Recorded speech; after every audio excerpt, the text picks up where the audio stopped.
সবাইকে স্বাগত জানাচ্ছি নিউজ 24 সংবাদে। পুরো আয়োজনে আপনাদের সঙ্গে আছি আমি আসিফ টিপু এবং আমি সারা মেহজাবিন। দর্শক দেখছিলেন বিআরবি কেবলস সংবাদ শিরোনাম। এবারে বিস্তারিত। জনগণের গণতান্ত্রিক অধিকার ফিরিয়ে দিতে প্রয়োজনে আবারও রাজপথে নামার হুঁশিয়ারি দিয়েছে বিএনপি। দলটির নেতারা বলছেন, সংস্কার ও বিচারের নামে নির্বাচন বিলম্বিত করে অন্তর্বর্তী সরকারের ক্ষমতায় থাকার ইচ্ছা হবে দুঃস্বপ্ন। শনিবার কেরানীগঞ্জে এক সমাবেশে এসব কথা বলেন বিএনপি নেতাকর্মীরা। যথাসময়ে সংস্কার ও দ্রুত জাতীয় নির্বাচনের দাবিতে কেরানীগঞ্জে এই সমাবেশের আয়োজন করে বিএনপি। দুপুরের পরপরই নেতাকর্মীদের উপস্থিতিতে কানায় কানায় ভরে ওঠে চুনকুটিয়া বালিকা উচ্চ বিদ্যালয়ের মাঠ। সমাবেশে দক্ষিণ কেরানীগঞ্জ বিএনপি নেতাকর্মীদের উদ্দেশ্যে দিক নির্দেশনামূলক বক্তব্য দেন কেন্দ্রীয় নেতারা।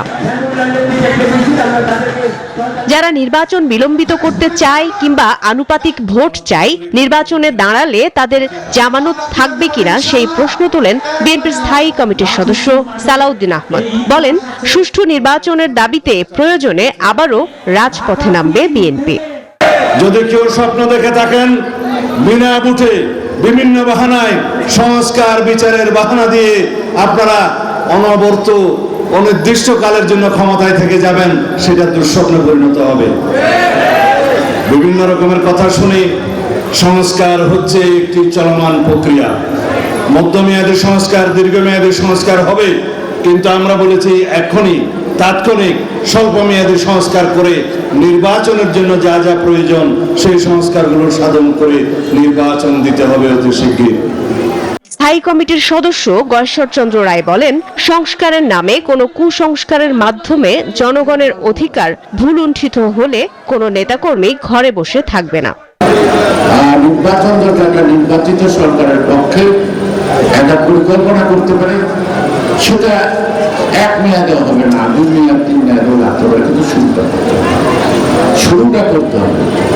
আজকে এই যে প্রকল্প প্রণয়ন এখনো কেরানীগঞ্জে কাজ করে গোপালগঞ্জের আমরা কত ভদ্রলোক। এ সময় গণতান্ত্রিক রাজনৈতিক দলগুলোর মধ্যে ঐক্য ধরে রাখার আহ্বান জানান বিএনপি নেতারা। মারুফা রহমান, নিউজ 24, ঢাকা। পিআর পদ্ধতিতে নির্বাচন হলে ফ্যাসিজমের পথ বন্ধ হবে নির্বাচন বাণিজ্য। ফেনীতে সুধী সমাবেশে এমন মন্তব্য করেছেন জামায়াতের আমির ডাক্তার শফিকুর রহমান। এর আগে সকালে ফেনী যাওয়ার পথে কুমিল্লায় একাধিক পথসভায় বক্তব্য দেন তিনি। বলেন, এবার আর যেন তেন ভাবে কোনো নির্বাচন হতে দেবে না জামায়াত। রাজনীতির আকাশে কালো মেঘের আনাগোনা, এমন শঙ্কা নিয়ে শনিবার দুপুরে ফেনীতে জামায়াতের রুকন সম্মেলন ও সুধী সমাবেশ। আগামীর বাংলাদেশে মুক্তির সূর্য উঠবেই এমন প্রত্যাশায় দুপুরে যোগ দেন জামায়াতের আমির ডাক্তার শফিকুর রহমান। সুধী সমাবেশে জামাত আমির বলেন, পিআর পদ্ধতিতে নির্বাচন হলে বন্ধ হবে ফ্যাসিজমের পথ, ব্যবস্থায় চোর ডাকাত সন্ত্রাসী নির্বাচিত হয়ে আসতে পারবে না। এই সংস্কারের পথে বাধা দেওয়া কোন দলের এটা রাজনৈতিক সদিচ্ছা হতে পারে না। আমরা সবাইকে অনুরোধ করব, সংস্কার কমিশনকে সহযোগিতা করুন। আবার যদি এই অবস্থায় একটা নির্বাচন হয়, it will be another genocide two election. এটা হবে নির্বাচনকে গণহত্যা করার শামিল। এর আগে সকালে ফেনী যাওয়ার পথে কুমিল্লায় একাধিক পথসভায় বক্তব্য দেন জামাত আমির। কুমিল্লার আলেখারচর বিশ্ব রোডে এক পথসভায় তিনি বলেন, এবার আর যেন তেন নির্বাচন মেনে নেওয়া হবে না। এ সময় নেতাকর্মীদের প্রস্তুত থাকারও আহ্বান জানান তিনি। আমরা 14, 18 এবং 24 মার্কা কোনো নির্বাচন দেখতে চাই না। যারা দেশকে ধ্বংস করছে তারা কোনোভাবেই নির্বাচনে আসার সুযোগ পাবে না বলেও হুঁশিয়ারি করেন জামাত আমির। আলহাদি খান, ডেস্ক রিপোর্ট, নিউজ 24। জুলাই সনদ নিয়ে টালবাহানা করে আওয়ামী লীগকে বাঁচানোর চেষ্টা হচ্ছে। রাজশাহী বিভাগে এনসিপির জুলাই পদযাত্রা এসব কথা বলেন দলটির আহ্বায়ক নাহিদ ইসলাম। অন্য নেতারা বলেন, বিচার সংস্কারের পরই হতে হবে নির্বাচন। পুরনো রাজনীতির নির্বাচনী খেলায় প্লেয়ার হতে চান না বলেন এনসিপি নেতারা। নতুন বাংলাদেশ গড়ার বার্তা নিয়ে এখন রাজশাহী বিভাগের বিভিন্ন শহরে জাতীয় নাগরিক পার্টি এনসিপির পদযাত্রা। শনিবার বগুড়ার সাতমাথায় পথসভায় অংশ নেন নাহিদ, হাসনাত, সার্জিস ও আক্তাররা। এ সময় বগুড়ার প্রশাসন এনসিপির সঙ্গে বৈষম্যমূলক আচরণ করছে বলেও অভিযোগ করেন তারা। এনসিপির আহ্বায়ক নাহিদ ইসলাম বলেন, আওয়ামী লীগকে বাঁচাতে কেউ কেউ জুলাই সনদ নিয়ে তালবাহানা করছে। জুলাই ঘোষণাপত্র, জুলাই সনদ নিয়ে টালবাহানা হচ্ছে। জুলাই ঘোষণাপত্র অবশ্যই নতুন সংবিধানে যুক্ত হবে।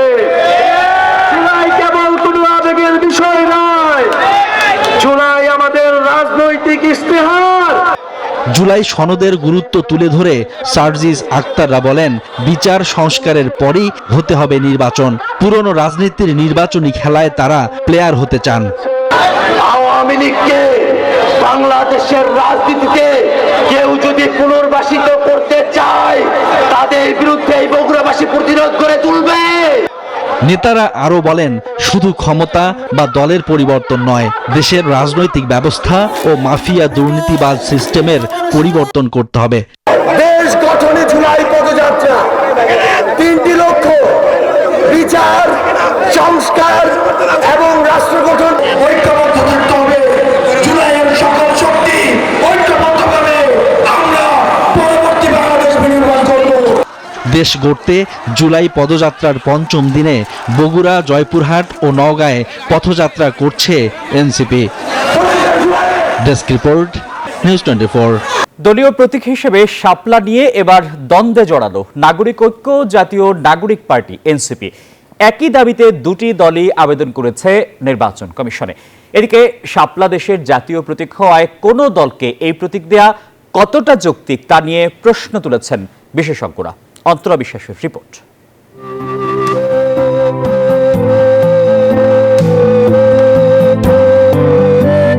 বাংলাদেশের জাতীয় ফুল শাপলা, যা নদীমাতৃক বাংলার প্রতিচ্ছবি। শাপলাকেই দলীয় প্রতীক হিসেবে চায় জাতীয় নাগরিক পার্টি এনসিপি। তবে বেশ কিছুদিন ধরেই এই প্রতীক নিয়ে প্রচারণায় সরব এনসিপি। কেটলি ছেড়ে শাপলা প্রতীক চেয়ে 17 জুন নির্বাচন কমিশনে আবেদন করেছে নাগরিক ঐক্য। নির্বাচন কমিশনের প্রতীক তালিকায় এবার শাপলা যুক্ত হতে পারে, এমন গুঞ্জনে আগে ভাগেই শাপলা চেয়ে বসে মাহমুদুর রহমান মান্নার এই দলটি। এর 5 দিন পর 22 জুন দলের নিবন্ধন চেয়ে ইসিতে আবেদন করে এনসিপি। এ সময় তারা দলীয় প্রতীক চায় শাপলাকে। এরপর রাজনীতির মাঠে শাপলা প্রতীক নিয়ে মুখোমুখি এনসিপি ও নাগরিক ঐক্য। প্রশ্ন ওঠে, শাপলা তাহলে কার? নাগরিক ঐক্য প্রতিষ্ঠিত হয় 2012 সালের 1 জুন। এনসিপির চেয়ে 13 বছরের বড় নাগরিক ঐক্য মনে করে শাপলা প্রতীক তাদের প্রাপ্য। এখন তাদের মনের মধ্যে এরকম ব্যাপার ছিল, এইরকম যদি হয় তো মনের কথা আমি জানলাম কোথেকে। আমি আগে চেয়েছি, আমাকে আগে দেবেন, দেওয়ার প্রশ্ন আসলে আমি পাবো, অন্য কারো তো পাওয়ার কথা নয়। তারা তো চাইতেই পারে না, তারা নিবন্ধনই নাই, তারা কিভাবে চাইল? আর এনসিপি আত্মপ্রকাশ করে গত 18 ফেব্রুয়ারি। তাদের প্রত্যাশা, তরুণ নেতৃত্বে গঠিত দল হিসেবে শাপলা প্রতীক তারাই পাবে। আন্ডারস্ট্যান্ডিংও আসতে পারবো এবং সে জায়গা থেকে মান্না ভাইও আমরা মনে করি যে বুদ্ধির পরিচয় দিবেন। আশা করি যে এই বিষয়টা সলভ হয়ে যাবে। আমরা আসলে কোনো পলিটিক্যাল এই ধরনের কোনো ষড়যন্ত্রের অ্যাটলিস্ট মান্না ভাই থেকে দেখতে পাই না। অন্য কেউ এটা নিয়ে খেলতে পারে। নির্বাচন কমিশন একটি স্বাধীন প্রতিষ্ঠান হিসেবে তারা তাদের স্বাধীন স্বকীয় সত্তা এবং বিবেচনাবোধের জায়গা থেকে তারা প্রতীকের বিষয়ে তাদের সিদ্ধান্ত প্রদান করবেন। তবে শাপলা ছাড়াও দোয়েল প্রতীক চেয়েছে নাগরিক ঐক্য। আর এনসিপির বিকল্প পছন্দ কলম ও মোবাইল ফোন। দলগুলোর মতোই খানিকটা বিভক্ত বিশ্লেষকরাও। কারো মতে এনসিপিকে দেয়া যায়, আবার কেউ বলছেন শাপলার দাবিদার নাগরিক ঐক্য। আবেদনটা আগে যিনি করবেন তার একটা অগ্রাধিকার থাকে, সেই ক্ষেত্রে এইটার সিদ্ধান্ত নেওয়ার সময় কী ধরনের কথাবার্তা হয় এটা একটু দেখতে হবে।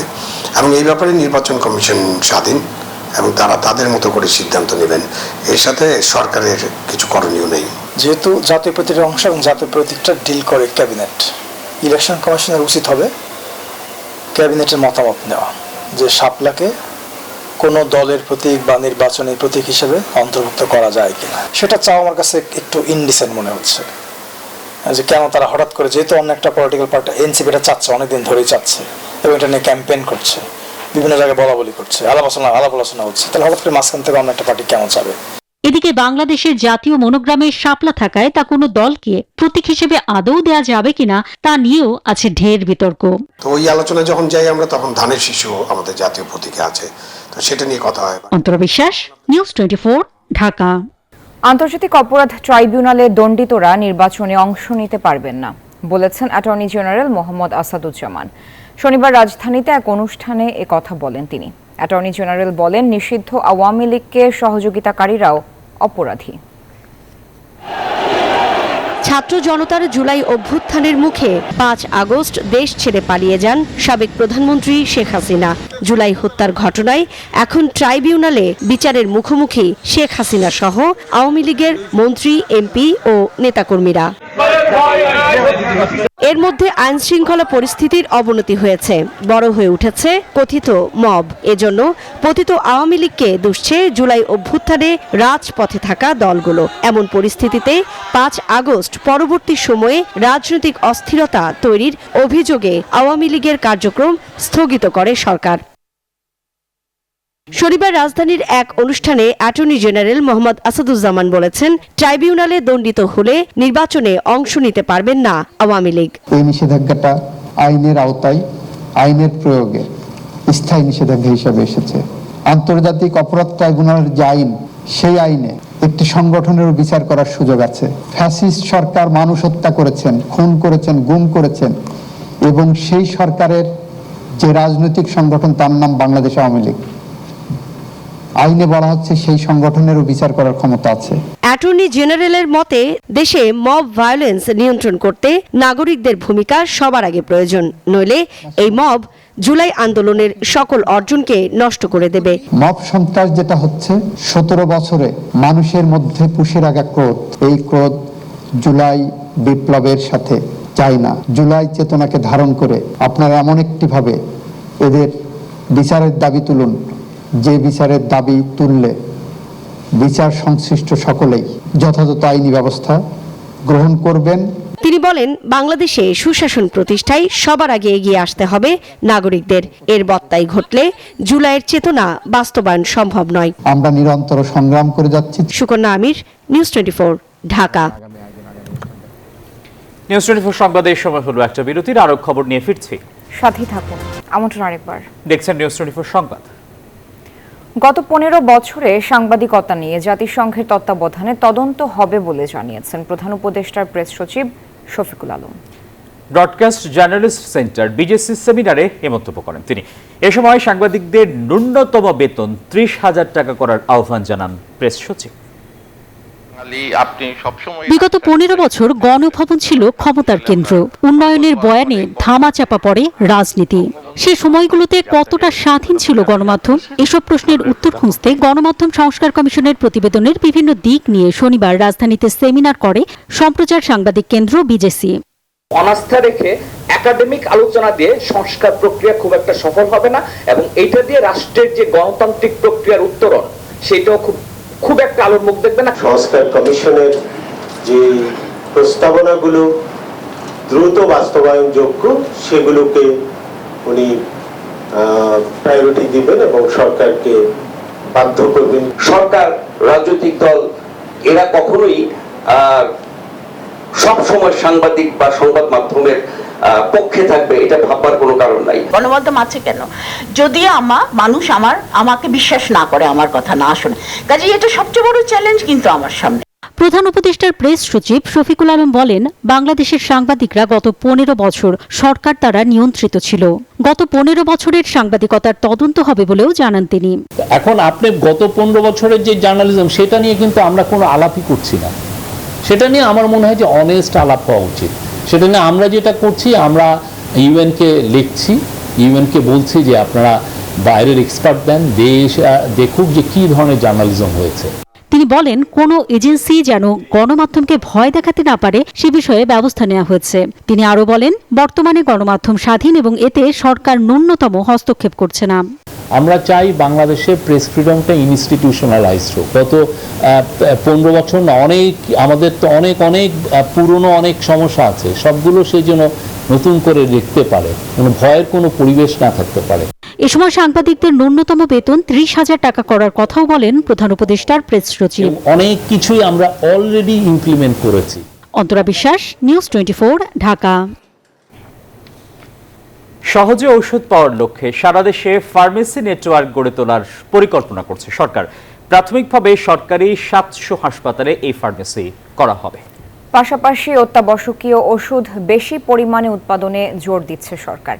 স্বাস্থ্য মন্ত্রণালয়ের বিশেষ সহকারী অধ্যাপক সাইদুর রহমান বলেন, এই দুটি পদক্ষেপ নিলে চিকিৎসা ব্যয় কমে আসবে। শাহনাজ ইয়াসমিনের রিপোর্ট। স্বাস্থ্য খাতে ব্যক্তির নিজস্ব ব্যয় বেশি এমন দেশগুলোর তালিকায় বাংলাদেশের অবস্থান উপরের দিকে। সরকারি হিসাবে দেশে স্বাস্থ্যে 100 টাকা ব্যয় হলে ব্যক্তির নিজের পকেট থেকে যায় 70 টাকা। এই 70 টাকার 65 টাকা যায় শুধু ওষুধের পিছনে।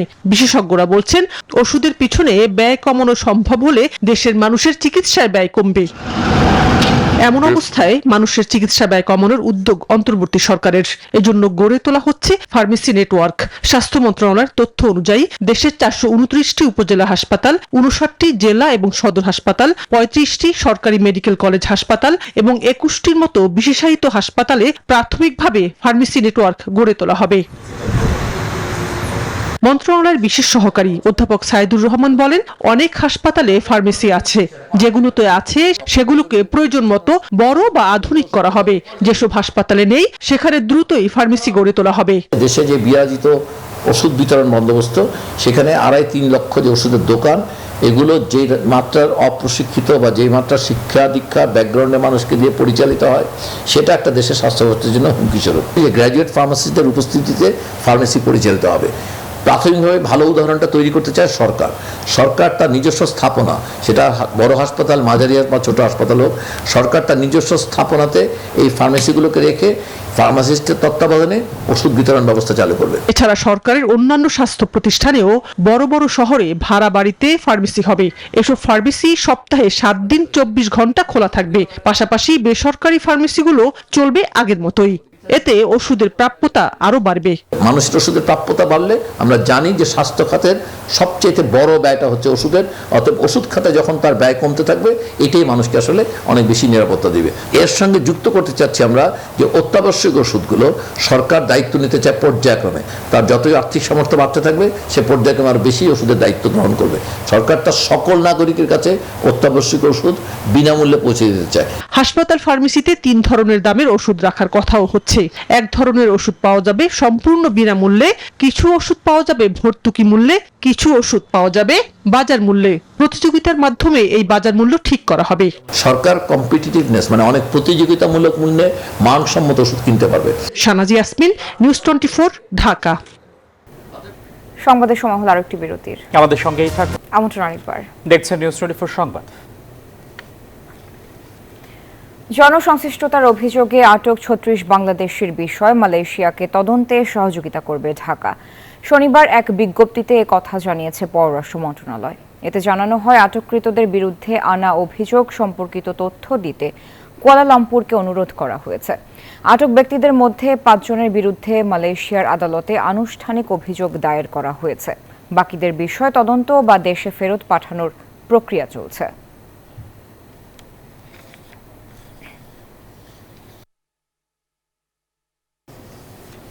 জমকালো আয়োজনে অনুষ্ঠিত হলো শ্রী শ্রী জগন্নাথ দেবের উল্টো রথযাত্রা মহোৎসব। ঢাকেশ্বরী মন্দির থেকে শুরু হয়ে রথযাত্রা শেষ হয় স্বামীবাগ মন্দিরে। নাচ, গান, কীর্তন আর বাদ্যবাজনায় মুখরিত হয় মন্দির প্রাঙ্গণ। প্রতি বছরের মতো এবারও রথযাত্রা উৎসব। এ সময় জগন্নাথ, বলরাম ও সুভদ্রার বিশেষ পূজার আয়োজন করেন ভক্তরা। গেল 27 জুন শুরু হয়ে 9 দিন পর অনুষ্ঠিত হলো উল্টো রথ। ভক্তরা বলেন, মাসির বাড়ি থেকে নিজের বাড়ি ফেরেন ভগবান জগন্নাথ। আমরা সবাই জগন্নাথে দেখা করতে এসেছি এবং জগন্নাথকে মাসির বাড়ি থেকে নিতে এসেছি।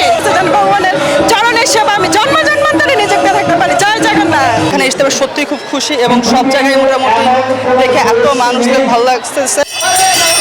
ঢাকঢোল, কাসর ঘণ্টা ও উলুধ্বনির মধ্য দিয়ে পুরোহিতরা শেষ করেন ধর্মীয় আচার। রশি টেনে রথ টেনে নেয় ভক্তরা।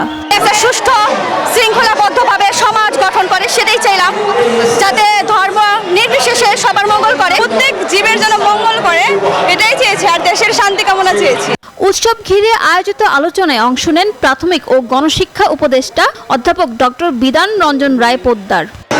বাংলাদেশ গড়ার যে স্বপ্ন সেটা ধারণ করতে হবে এবং সেই ব্যাপারে সবসময় আমাদের সোচ্চার থাকতে হবে।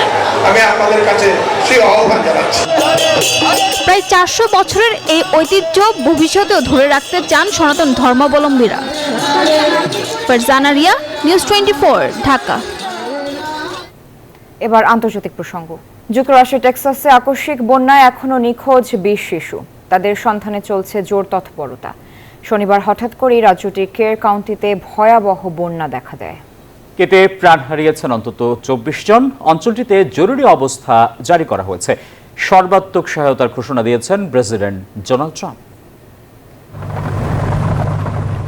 কয়েকদিনের ভারী বৃষ্টিতে প্লাবিত টেক্সাসের বিস্তীর্ণ অংশ। হঠাৎ বন্যার স্রোতে অঙ্গরাজ্যটির ফের কাউন্টির কারফিল শহরের নদী তীরবর্তী ঘরবাড়ি তলিয়ে গেছে। বিচ্ছিন্ন সড়ক যোগাযোগ, ভেসে গেছে বহু গাড়ি। একটি স্থানে গ্রীষ্মকালীন ছুটির ক্যাম্পে গিয়েছিল কয়েকশো স্কুল শিক্ষার্থী। হঠাৎ বন্যার কবলে পড়ে তারা। তাদের মধ্যে এখনো বেশ কয়েকজনকে খুঁজে পাওয়া যাচ্ছে না। তাদের উদ্ধারে চলছে ব্যাপক তৎপরতা। ভয়াবহ এই দুর্যোগে প্রাণও হারিয়েছেন অনেকে। সময় যত যাচ্ছে ততই আরও প্রাণহানির আশঙ্কা বাড়ছে। হঠাৎ করে ওয়াদালুপে নদীর পানি বাড়তে থাকে। পরিস্থিতি এমন দাঁড়ায় যে 45 মিনিটের মধ্যে পানির উচ্চতা বেড়ে যায় 26 ফুটের মতো। এমন পরিস্থিতিকে প্রাণঘাতী ও অত্যন্ত বিপজ্জনক ঘোষণা করে প্রশাসন। বাসিন্দাদের উঁচু জায়গায় আশ্রয় নিতে বলা হয়েছে। কিছু এলাকায় জারি করা হয়েছে জরুরি অবস্থা। দুর্যোগপূর্ণ আবহাওয়ায় ব্যাহত হচ্ছে উদ্ধার কাজ। এরই মধ্যে ব্যাপক তৎপরতা চালিয়ে যাচ্ছে কোস্টগার্ড ও ফেডারেল ইমার্জেন্সি ম্যানেজমেন্ট এজেন্সি সহ বিভিন্ন সংস্থার কর্মীরা। বন্যা পরিস্থিতিকে ভয়াবহ ও মর্মান্তিক উল্লেখ করে সর্বাত্মক সহযোগিতার ঘোষণা দিয়েছেন প্রেসিডেন্ট ডোনাল্ড ট্রাম্প। আসমাতুলি, নিউজ 24। সময় হলো আরেকটি বিরতির। খেলার সংবাদ নিয়ে ফিরছি, আমাদের সঙ্গেই থাকুন। নিউজ 24 সংবাদে স্বাগত জানাচ্ছি আরও একবার। 1 বছরে বেশি সময় পিছিয়ে গেল ভারতীয় ক্রিকেট দলের বাংলাদেশ সফর। আগস্টের পরিবর্তে টিম ইন্ডিয়ার সফর হবে আগামী বছরের সেপ্টেম্বর মাসে। এক সংবাদ বিজ্ঞপ্তিতে বিষয়টি নিশ্চিত করেছে বাংলাদেশ ক্রিকেট বোর্ড। সফরে রয়েছে ওয়ানডে ও টি20 সিরিজ। হওয়ার কথা 3টি করে ম্যাচ, যা মাঠে গড়ানোর কথা ছিল আগামী মাসেই। তবে নরেন্দ্র মোদী সরকারের সবুজ সংকেত পায়নি ভারতের ক্রিকেট বোর্ড।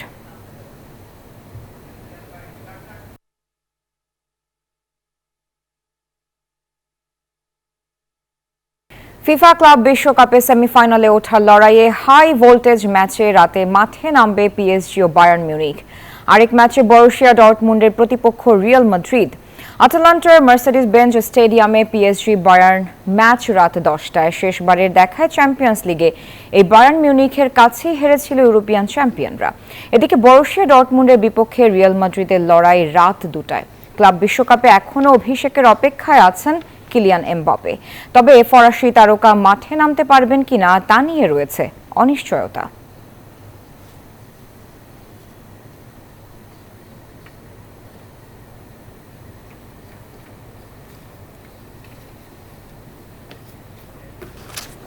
কাটাই ছিল নিউজ 24 সংবাদের এখনকার আয়োজন। এতক্ষণ সাথে থাকার জন্য ধন্যবাদ সবাইকে।